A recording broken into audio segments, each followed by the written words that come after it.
For as long as I can remember, I've been obsessed with the paranormal. Ghosts, hauntings, and things that go bump in the night, they fascinated me. So, when I got the chance to join a team of paranormal investigators, I jumped at it without hesitation. Our mission was simple: to explore and document real-life ghost encounters, exposing the truth behind the haunting legends.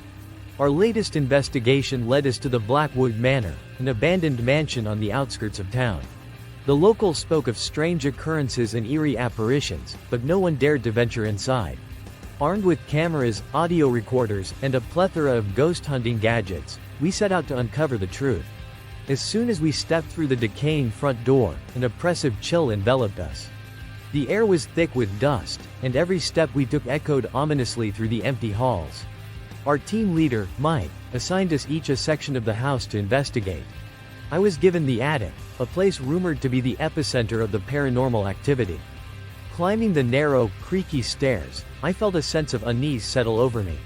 The attic was dark and cluttered with old furniture, boxes, and forgotten memories. I set up my equipment, trying to ignore the feeling of being watched. As I adjusted the night vision camera, I heard a soft whisper behind me. "Help me." I spun around, but there was no one there.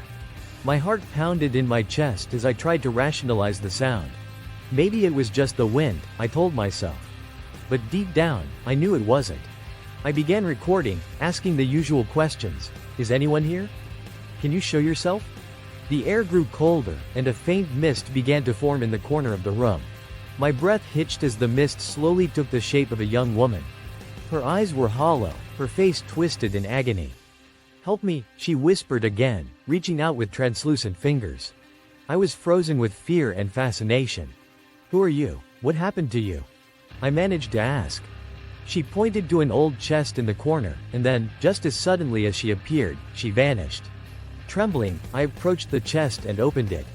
Inside, I found a collection of old letters and photographs, along with a dusty journal. The journal belonged to a woman named Eleanor Blackwood, and it detailed her tragic life and untimely death. Eleanor had been the victim of a cruel and jealous husband who had locked her in the attic, leaving her to die. Her spirit had been trapped there ever since, crying out for justice. As I read the final, desperate entries in her journal, I felt a surge of determination. Eleanor's story needed to be told.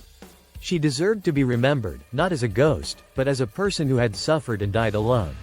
The team and I gathered the evidence and shared Eleanor's story with the world. The response was overwhelming. People were moved by her plight, and the attention brought renewed interest in the history of Blackwood Manor. Eventually, the house was restored and turned into a memorial for Eleanor and others like her, whose stories had been lost to time.